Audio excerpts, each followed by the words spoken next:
होली। होली का त्यौहार हमारे बीच एक अलग सी खुशियाँ ले आता है। इस दिन हम अलग अलग रंगों से होली खेलते हैं और होली इन रंगों के बिना मानो अधूरी सी लगती है। लेकिन क्या हो अगर से आपको इन्हीं रंगों से होली खेलने की कीमत अपनी जान दे के चुकानी पड़े। ये कहानी महाराष्ट्र में स्थित मौड़ी गांव की है। ये बात कुछ दशकों पुरानी है, जब होली के त्यौहार को महज एक दिन बाकी था। जहां एक तरफ सारा गांव होली की तैयारी खुशी से कर रहा था, वहीं दूसरी तरफ सुरेश, जो कि 21 साल का था, वो काफी डरा हुआ था। कहते हैं उसका इस दुनिया में कोई भी नहीं था। वो अपने घर में अकेले रहा करता था। उसको डर और किसी से नहीं, बल्कि कल खेले जाने वाली होली से लग रहा था। कहते हैं उसको एक खास प्रकार की बीमारी क्रोमोफोबिया थी। इस बीमारी से पीड़ित व्यक्ति को एक खास प्रकार के रंग से डर लगता है और सुरेश को लाल रंग से लगता था। वो हर बार खुद को हर होली में एक कमरे में बंद कर लिया करता था और इस बार भी उसने कुछ ऐसा ही किया। लेकिन इस बार जो उसके साथ हुआ वो सुन के आपकी रूह कांप जाएंगी। हर बार की तरह इस बार भी सुरेश ने खुद को होली के दिन एक कमरे में बंद कर लिया था।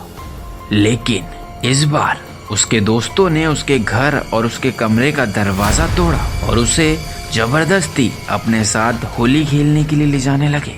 उसके वो सारे दोस्त उस दिन भांग के नशे में थे और नशे में ही वो सुरेश को ले जाकर एक बड़े से पानी से भरे टाके में फेंक देते हैं और उस टाके की पानी का रंग लाल था। सुरेश वहां से भागने की कोशिश कर रहा था, पर उसका दोस्त महज सुरेश को जबरदस्ती उस टाके में डुबा रहा था। वो सब सुरेश को महज सिर्फ मजाक मस्ती के लिए डुबा रहे थे, लेकिन उनको क्या पता था कि उनकी ये मजाक मस्ती सुरेश की जान लेने वाली थी।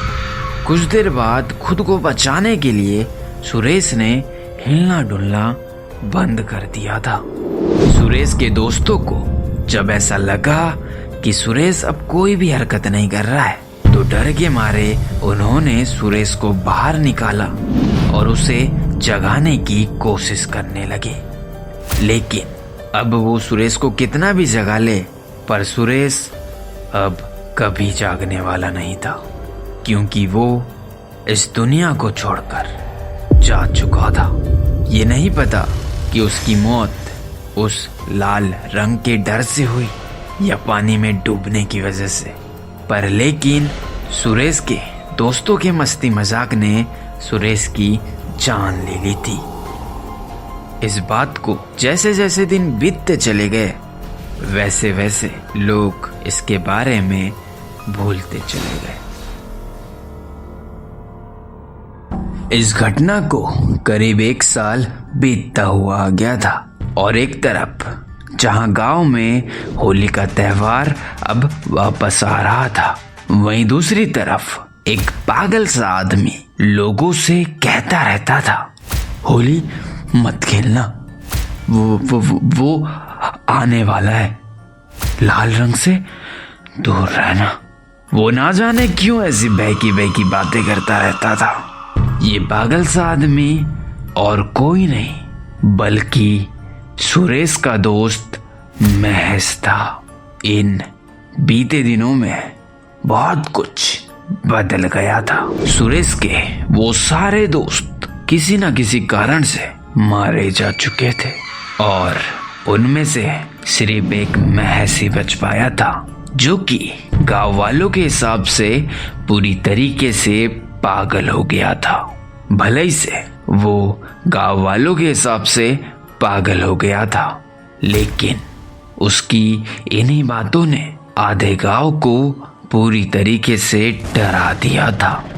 वो अक्सर होली में खेले जाने वाले लाल रंग से दूर रहने की बात पर ज्यादा जोर डालता था और उसकी इन्हीं बातों से डरकर कई लोगों ने होली के दिन लाल रंग का इस्तेमाल ना करने का फैसला किया। आज होली का त्योहार था, सब लोग खुशी से होली खेल रहे थे। उस दिन कई लोगों ने लाल रंग का इस्तेमाल ना करने का फैसला किया था। वहीं दूसरी तरफ कुछ लोगों ने जानबूझकर लाल रंग लाया था। वो लोग खुद लाल रंग से खेल ही रहे थे और दूसरों को भी लाल रंग से रंगा रहे थे। होली का दिन जैसे तैसे बीता। होली के दूसरे दिन गांव के कई सारे लोग मरे हुए पाए गए। इनकी मौत कैसे हुई, किस कारण से हुई, ये कोई भी नहीं जानता। लेकिन इन सब में एक बात कॉमन थी, लाल रंग। उन सब के चेहरे और कपड़े पर लाल रंग लगा हुआ था। इनमें से आधे से ज्यादा लोग वो थे जिन्होंने उस दिन लाल रंग लाया था और उससे होली खेली थी, और बाकी लोग वो थे जिनको इन लोगों ने लाल रंग लगाया था।